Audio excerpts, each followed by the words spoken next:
But what I found out is you're communicating late at night with others while I'm asleep via social media, becoming needier and needier, conversations more media, thinking you some sort of a celebrity now, obsessed with your followers, paparazzi who like you in the bright lights and media. Keep on telling me lies, forget it. But I can't be the one to swoop you up and Superman. This is real life. You, Superman. Shouts out to the YouTube channel Vets Alpha. God, I hope I said that right. If I didn't, it's not my intentions. I mean no harm. I mean it's no disrespect. But he mainly makes videos on NBA 2K19, 2K20, 2K in general. Right? Sometimes he just plays it just because. Sometimes he makes tutorials on them. Sometimes he makes videos like best shooting badges, best builds, among other things, onto NBA 2K. Right? And he's also a gamer, just in general. That's what's up. And. He also makes reactions too, right? I'm not gonna lie to y'all. I'm kind of suckish, not kind of. I'm horrible at anything NBA 2K. But I know some of y'all out there are diehard NBA 2K fans, and y'all just love it. And some of y'all are good, some of y'all are awesome. Like, he is definitely awesome. And he also does online too, so maybe y'all can play with him someday. So that's what's up. I love your channel. Your channel is very organized. And I just love your video content too. And it's just, you have quality videos. And something I want to add while I was watching your videos, it was like, the vibe I was getting was like, this is what you like doing, this is what you love doing, and you were just having a fun, great time doing it. And that, at the end of the day, that's all that matters. You know what I mean? So, if y'all love NBA 2K and other games and reactions, please go check them out. Please go subscribe. Vex Alpha, you're awesome in my book. Hands down. Disclaimer, my right nostril is leaking, but my left nostril is strong. It's okay. So if y'all hear some you know why. So no, something was happening in my house. My ex. This happened over 25 years ago, Jesus. But the memories are still fresh on my mind. I moved in with my boyfriend, who was a musician, and I wasn't working at the time. Our budget was small, so when we were offered super cheap rent for our house, we jumped at the opportunity. It should have been a red flag at the time, but we were in no position to refuse. I mean, I'm pretty sure you had options. I'm pretty sure you had options. You know what I mean? And it's like, there's a red, for the for sale sign has red on it. So, red sign, red flag. Just saying. I'm pretty sure that y'all could have stayed at y'all parents' house for a little bit. You know what I mean? I'm pretty sure y'all got some co-workers y'all can stay with. Some friends y'all can stay with. You know what I mean?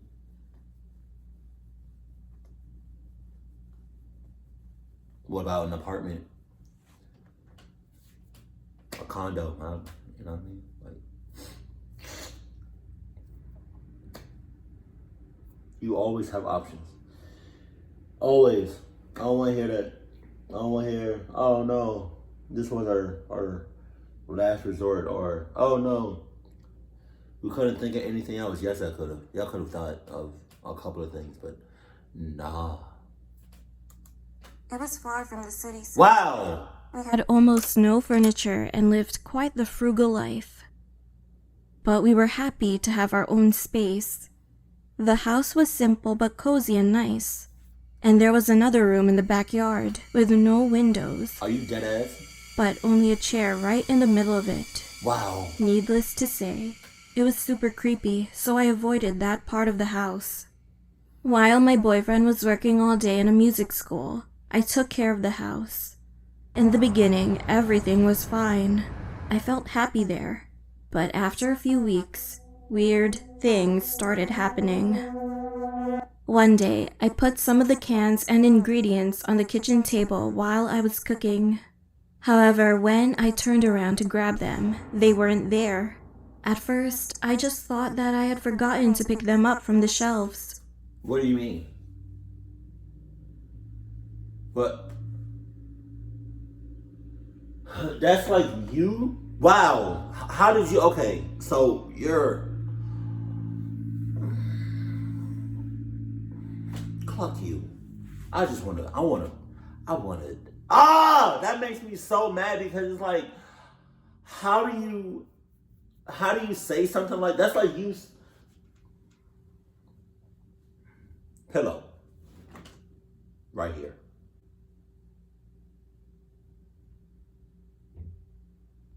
Pillow. Oh shit.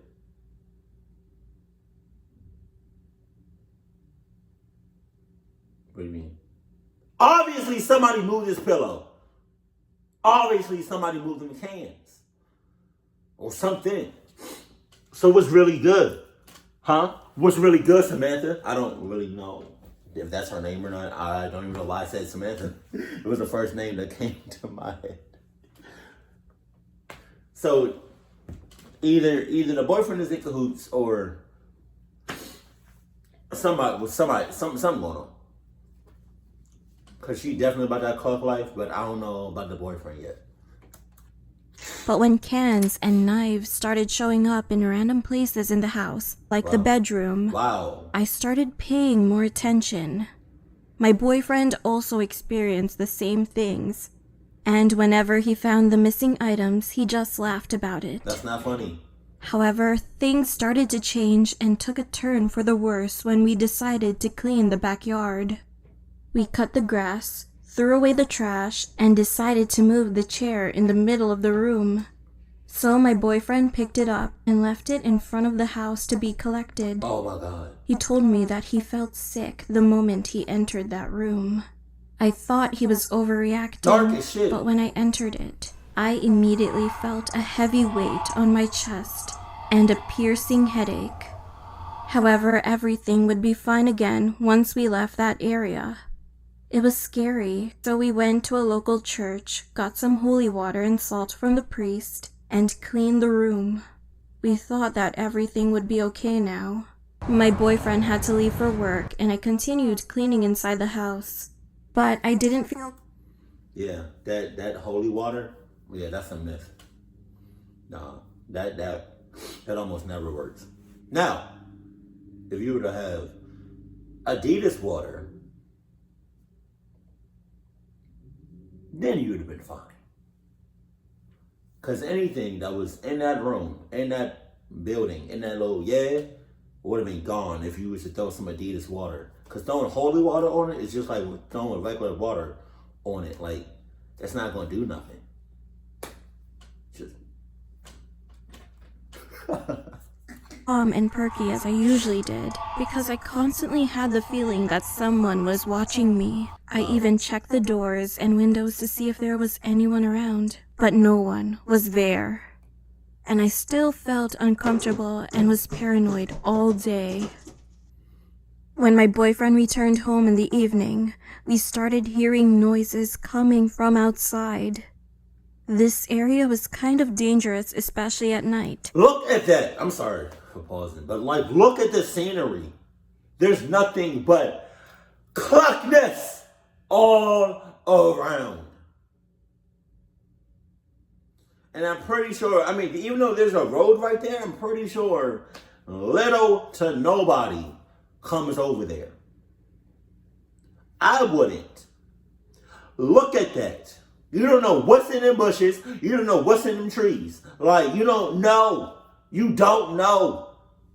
And I bet you, if you was to like lift all them trees and bushes in the woods, just lift it off the ground for like a little bit just to see what's around you, it'll be nothing but cluckness. Oh, God. So my boyfriend was super careful when going outside. He thought that it could be a robbery. Everything was alright, except for the fact that the chair was back inside the room. You got all that. It was in the same place as before. So he got really mad when he saw it, thinking that some punk was playing a trick on us. He went outside and decided to grab the chair, break it, and throw it away. But I could see the panic on his face when he couldn't move the chair. For whatever reason, it was completely fixed to the ground. Not like it was glued to the floor, but more like it weighed 10 tons. No matter how hard he tried, it wouldn't move.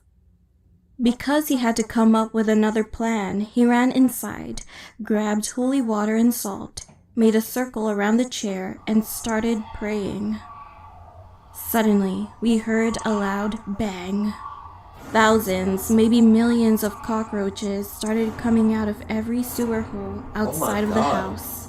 I am terribly terrified of cockroaches, so I guess this was my worst nightmare. He left the chair and we rushed inside the house. And after we checked everywhere in the house, we locked all the doors and windows, and then ran away to my mom's house. As the incident happened on a Friday evening, we decided to stay at her house until Sunday to calm down.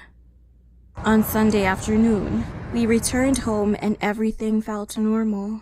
There were no traces of insects around, and the chair was still in its place, but the house seemed quiet. We started relaxing a bit, and as I had just refilled the fridge on Friday with groceries, I decided to start cooking something nice for dinner. However, when I opened the fridge, I saw an image I will never forget. All the food was full of maggots, and it was almost completely decomposed. The smell was horrible inside. I have never seen anything like it before. I mean, the fridge was still on and seemed to be working, but the food was not frozen, and this level of decomposition could not be reached in less than 48 hours. It was the most disgusting thing I've ever seen. I screamed and showed it to my boyfriend, who also couldn't understand what happened. But there was nothing we could do with the food or the fridge. Later, we finally decided to give the house back, and we moved out to another city. And fortunately, I've never experienced anything like that again. But that incident still gives me the chills. Oh, shit. You know, that was a dick move to put it up for sale again. Because you knew what was going on in that house and in that little shed. So why not just, you know what I mean, just tear it down or just have a sign that says not for sale ever, forever and ever. But the fact that y'all put it up for sale, y'all are just dicks for that. Because it's like every family, everybody that goes into the house is going to experience the same thing, pretty much the same thing. Unless somebody decides to say, this is not for sale, or just tear it down completely. But that was a dick move. And I'm pretty sure one of them, either or both of them got possessed going into that little shed. Just saying. But everything would have been all fine and dandy if y'all just, you know what I mean, had some Adidas something, but no Adidas was present in this story. Keep it cool, keep it classy, and I love you. Stay happy. My family.